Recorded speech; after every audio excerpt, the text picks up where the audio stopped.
We just finished our first campaign playthrough of Labyrinth Chronicles, but we already want to play it a second time. This is our unfiltered, raw thoughts vibe check before playing a second time. We're trying to reset it so we can play again. Labyrinth Chronicles is a re-implementation of an old game, Labyrinth.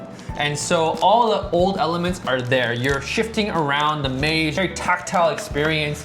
You're gonna be building this like 2D platform where you have a bunch of items that you need to pick up. The whole entire gameplay, that is still there. But with Labyrinth Chronicles, the re-implementation, they added a co-op campaign mode. We played both of the competitive modes, and we just did our first playthrough of the entire campaign, but you need to play the campaign at least twice, maybe even 3 times to unlock everything that the game has to offer. Yeah, these are the boxes we unlocked, but we still have like 4 that we haven't even opened. So quick teach for the game. You're running around the labyrinth trying to collect all of these items that are gonna be on the map. But you're also racing the goblins who are trying to take the same items from you. So you're gonna have to manipulate the map, the labyrinth, by shifting the tiles, turning things, so you can get a path to the portal that you want to get before the goblins can actually do so. The goblins are triggered randomly by these dice, and there are random events to really mess your plan up. As you go through the campaign, you're gonna unlock more objectives and quests that you need to do within a single game. And you're gonna playing the game multiple times to unlock a bunch of things, mainly these buildings that are gonna give you more quests and more objectives and more ways to change up how the game plays. I personally am not mad that we have to play this game a second time, just because that the mechanism of pushing these tiles on the map still feels pretty fresh. I still quite enjoy the puzzle of trying to build a path, trying to connect yourself to all these different items.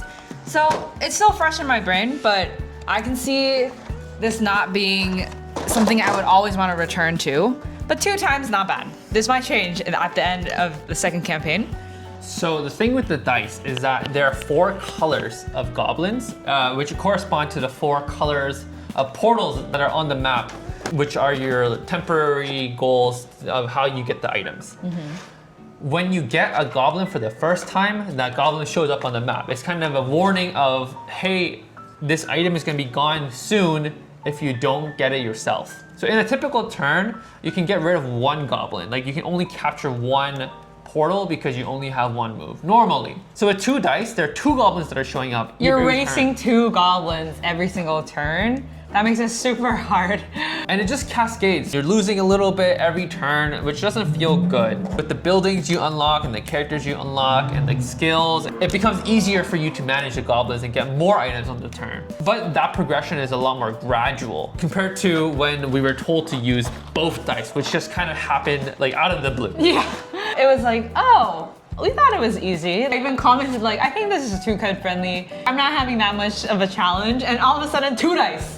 Everything became super hard. I totally thought that the start of the game kind of felt like a drag, just because after the first 2 games were the initial like, wow, this is so cool, and this like 2D puzzle is really messing with my head. Yeah. After that wore off, it just kind of became, oh, we just gotta do this over and over and over again. Because to unlock these buildings and to progress into your campaign, you need to get a certain number of crystals per game.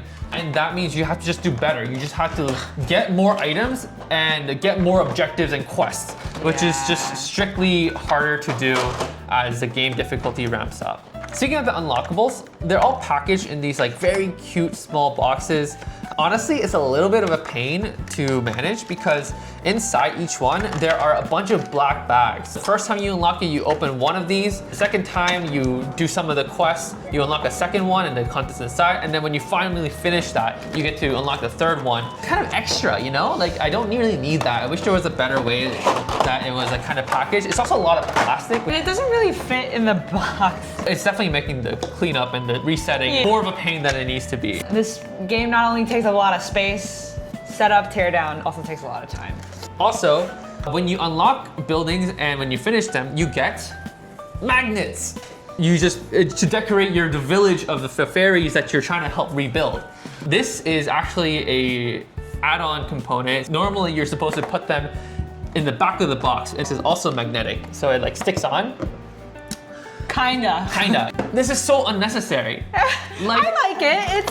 It's fun, but It's definitely bling. I don't know how much it adds to the game. The really important parts are like the labyrinth pieces, right? Like these are super sturdy plastic, really well decorated. I'm so glad that they didn't cheap out on, because when you play the game over and over again, having these labyrinth pieces like in front of you as you're manipulating it and you just see it visually change, it's so easy to tell what's going on. Not only is it good for gameplay, it just looks so nice. Yeah, the push mechanisms are really smooth. I think that was really well done.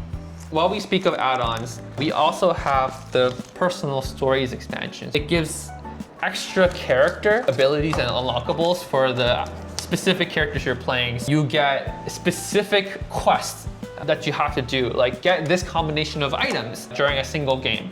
And that will give you better skills. It does make the game a little bit easier. I think it is actually really worth it. I can double check the price tag, but like for $20, $25, it added quite a bit of gameplay. I really like the additional flavor of what it was doing to the characters who otherwise would have been nameless. Nice. All of these boxes are like mini modules, right? So they don't interact with each other at all. The things that one box adds is completely different from what another box adds. That was done pretty well, yeah. It's a pro and a con. I liked it because it means that we can build our own combos, kind of. Like as you go through the campaign, you're supposed to choose which buildings you want to interact with and how that affects your gameplay in that campaign. And that's going to be unique for your campaign versus the next campaign you play versus the next campaign you play. So technically, unlike other campaign games or legacy games where you play through it once or twice and you're done, you could play this like 5, 6, 7, 8 times and still have unique combinations. You're not going to be unlocking things that are new, like brand new, but the way that these boxes interact can be different. Right, yeah. So that is cool. But because they don't build upon each other, you see a really cool mechanism or you see a really cool thing from one box and you're like, wow, I wish I had more of that. Well, you're not gonna get more of that. That's it. Yeah, that's it. Obviously, it's gonna take us a while to reset everything, but I'm excited to play a second round and stay tuned for our full review after we finished everything in this box. Yeah, that's Labyrinth Chronicles.